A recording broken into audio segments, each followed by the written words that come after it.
போக இன்னொரு தவறும் செய்கிறார்கள். இதெல்லாம் இதுக்குன்னா நாளைக்கு நீங்க செய்து விடக்கூடாது என்பதற்காக வேண்டி பெற்றோரை மதிக்கணும்னு சொன்னா நம்ம கையிலேயும் ஒரு விஷயம் இருக்கிறது. பெற்றோராக இருக்கவங்க கூட சில வேலைகள் இருக்கிறது. அதுல முக்கியமான விஷயம் என்னன்னு கேட்டா, ஒரு பெற்றோர் இருக்கிறான்னு வைங்களேன், ஒரு அளவுக்கு நம்ம வேலையெல்லாம் முடிஞ்சு வச்சு நம்ம வயசாகி போச்சு, நீ சம்பாதிக்க வேண்டியது இல்லை அப்படின்னு வரும்போது என்ன செய்வார்னு கேட்டா, அவருக்கு இருக்கிற சொத்துக்களை எல்லாம் மனைவிக்கு எழுதி வைப்பாரு, பிள்ளைக்கு எழுதி வைப்பாரு. அது வரைக்கும் சிரிச்சு சிரிச்சு பேசிட்டு இருப்பாங்க. எப்ப எழுதி வச்சாரோ அதுக்கு பிறகு வித்தியாசம் தெரியும். ஒரு நாள்ல ஆரம்பிக்கும், ஒரு நாள் 2 நாள்ல தெரிஞ்சு போயிடும். இந்த குடி இருக்கிற வரைக்கும் தான் அவருக்கு ஒரு மரியாதை இருக்கும். பெரியவர்களா இருந்து பிள்ளைகள், உங்க பிள்ளைகளா இருந்தாலும் சரிதான், அல்லாஹ் இந்த மார்க்கத்தை உங்களை எப்படி தந்திருக்கிறான். உசுர வேற வேற மார்க்கத்துல எல்லாம் சொத்துல பங்கு கேட்கணும். நீங்க வேற வேற சமுதாயத்தில் பிறந்திருந்தீங்கன்னு சொன்னா மகன் போய் தகப்பன்ட்ட என் சொத்தை பிரிச்சு கொடுன்னு கேட்கணும்.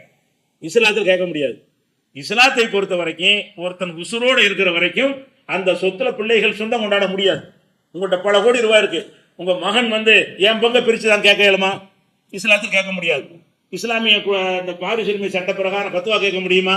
இஸ்லாமிய ஆட்சி இருக்கும் பொழுது என் தகப்பனார் பல கோடி வைத்திருக்கிறாரு, என்னுடைய பங்கை தர சொல்லுங்க, உனக்கு பங்கா? இன்தரக ஹைரன், அவரை சொத்தை விட்டுட்டு செத்தாதான் பங்குங்கிறது. ஒருத்தன் சாகுற வரைக்கும் அந்த பிடி அவன் கையில இருக்கிற மாதிரி எல்லா சட்டம் தந்திருக்கிறான்ல. பாகப்பிரிவினை சட்டத்தை எப்படி தந்திருக்கான்னு கேட்டா, எல்லாத்தையும் அறிஞ்சவன் அல்ல. உங்களுக்கு பிள்ளை பாசம் கண்ணை மறைக்கலாம், மனைவி பாசம் கண்ணை மறைக்கலாம், நண்பர்களுடைய பாசம் கண்ணை மறைச்சு எல்லாத்தையும் எடுத்து கொடுத்துட்டு போயிடலாம். அல்லாஹ் படைச்சவனுக்கு எல்லாம் தெரியும். இவன் விளங்காத்தனமா எழுதி கொடுத்துருவாங்க. அப்புறம் அந்த பொருள் இருக்கிற வரைக்கும் தான் பிள்ளைய மதிப்பான். அந்த சொத்து அவன் கையில் இருக்கிற வரைக்கும் தான் மதிப்பான். எழுதி கொடுத்துட்டீங்கன்னா நீங்க நாய்க்கு ஊத்துற மாதிரி கஞ்சி ஊற்றுவான். இப்படி பல வீடுகளை நம்ம பார்க்கிறோம். அப்ப இஸ்லாமிய அடிப்படையில் என்ன செய்யணும்னு கேட்டா, சொத்துக்களை யாரா இருந்தாலும் சரி, உங்க தள்ளாத வயசுல உங்களுக்கு பிடி இருக்க வேண்டும்.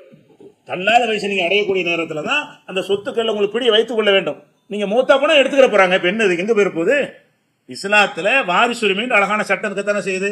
ஆம்பளை பிள்ளைக்கு இவ்வளவு, பொம்பளை பிள்ளைக்கு இவ்வளவு, மனைவிக்கு இவ்வளவு, இப்படின்னு எல்லாருக்கும் உங்க தாய்க்கு இவ்வளவு, தந்தைக்கு இவ்வளவு நல்லா கணக்கு போட்டு வச்சிருக்கிறான். அப்ப நீங்கள் மரணித்த மறுநாளே அந்த சொத்து அந்த அளவுக்கு என்ன செய்வாங்க, அவங்க பிரிச்சுக்கிட்டு போயிடுவாங்க. நீங்க எதுக்கு அதுக்கு அவசரப்படுறீங்க?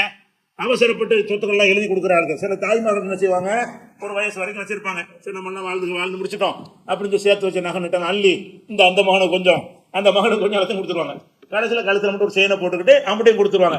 அப்புறமா டிஃபரெண்ட் ஆகும், உடனே மாறும். அது வரைக்கும் என்ன மாதிரி இருந்தாங்க, என்ன மரியாதை இருந்தாங்க வீட்டில் இருந்து செய்யும். எப்போ இது அள்ளி கொடுத்துட்டாங்களோ இனிமே ஒரு கவனிச்சா என்ன, கவனிக்காட்டும், வாங்க வேண்டியது வாங்கிட்டோம் அப்படின்னு நினைக்கக்கூடிய நேரத்தில் அந்த தாய்க்கு எங்க மரியாதை இருக்குமா? இருக்காது. அப்ப வயசான ஆட்களாக இருக்கக்கூடிய, நடுத்தர வயசை அடைந்திருக்கக்கூடியவர்கள் மார்க்கம் சொல்ற பிரகாரம் நீங்க நடக்காதனால தான் இந்த துன்பத்தை அடைகிறீங்க. உங்க பிள்ளைகள் மூலம் இந்த சொத்து உங்கள்ட்ட கடைசி வரைக்கும் இருக்கும் என்று சொன்னால், கோபத்தில் வாப்பா யார்ட்ட எழுதி கொடுத்துட்டு போயிருப்பாரு, நம்ம நல்லா கவனிப்போம்.